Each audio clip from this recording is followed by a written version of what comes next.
May utang pa ako.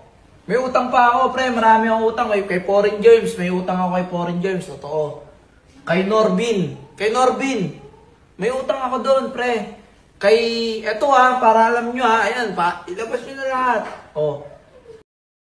So yo, what's up mga kabisdak, no? So ayun, balikan na naman natin si Awit, no? Si Awit, dahil natalo siya ng, sabi nga, 69 million, tama? So ngayon, maraming nag-comment nga doon kay Wamos na kung totoo ba talaga yung natalo ni Awit. So ngayon, ating tatalakayin mga kabisdak, no? Dahil yun nga, si Wamos Cruz or yung kapatid ni Awit is nagsalita na tungkol doon sa issue na pagkatalo niya ng 69 million. Yun, ayon kay Wamos Cruz, nung nagsalita siya, hindi niya talaga na kumbaga, hindi niya masabi ng diretso kung talagang 69 million ba talaga. Pero yun nga, sabi niya doon sa video, kwentahin nyo na lang yun. Kasi yung una niyang video is, yun nga, grabe pala yung panalo ni Awit dati, no? Isang araw, nanalo siya sa baccarat ng 69 million, almost 7 million, isang araw lang. Tapos ngayon, ganun talaga yung ang sugal. Papanalunin ka sa una. Parang padadamahin ka. So yun, nanalo si Awit ng almost 7 million. Umuwi daw sa bahay. Mga ilang araw, bumalik. So, ang nangyari, ayun, mga ilang araw, bumalik na naman sa casino. Hindi lang sinabi ni Wamos kung sa City of Dreams or sa Soler. Yun, bumalik daw sa casino. Yung dalang pera, na may dala daw ng pera na almost 10 million, dinala, ayun, ubos daw. So ngayon, nasangla yung dalawang sasakyan. So, ang sabi ni Wamos, ang una daw talo ni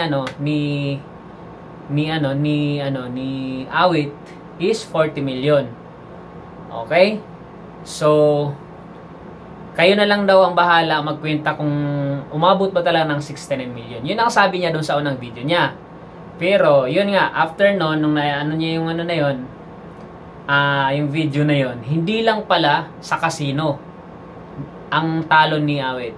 So, nilabas ni nilabas ni Wamos lahat kung ano yung natatawa nga si Wamos kasi nga yun nga talaga hindi napahalagahan ni Awit yung pera niya.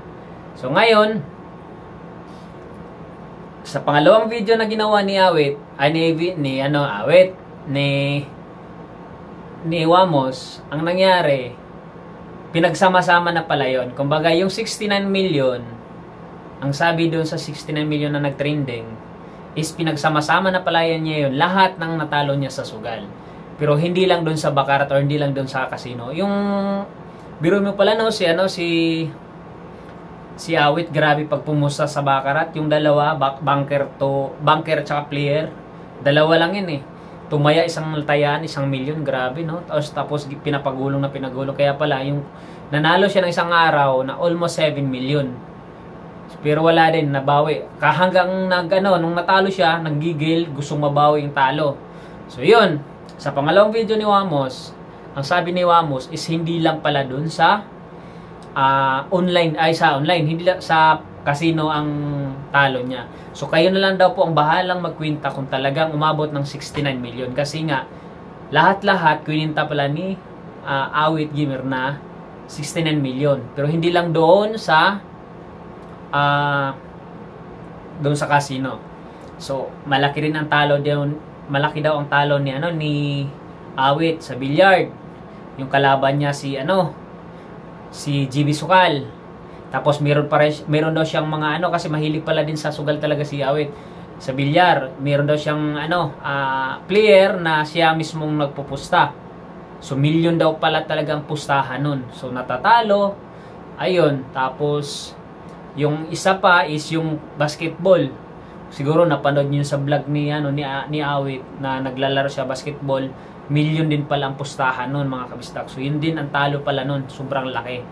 Tapos ngayon, after nung basketball, yun na yung baccarat or yung casino. Hindi lang sinabi kung sa City of Dreams or sa sa Soler. Even si daw pala talagang naudyukan. Pero si marunong din magano kasi nga, yun nga. Hindi siya nagpadala sa sugal. Natatalo siya 50,000, yun lang din pinakamalaki. Pero yun nga, aral na rin kung totoo man talagang natalo siya ng ganong kalaki, no, mga kabisdak. Aral na sa kanya yun. Kasi nga hindi niya napahalagahan kung anong meron siya. Ngayon, nakikita niyo yung video ni Awit, nagtitinda na lang siya ng bagoong. Susuportahan niyo yung bagoong niya, mga kabisdak.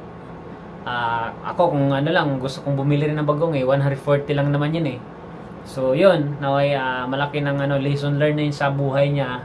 Dapat yung pera, maliit man yan o malaki pahalagahan. Barya-barya man yan o milyon dapat pahalagahan.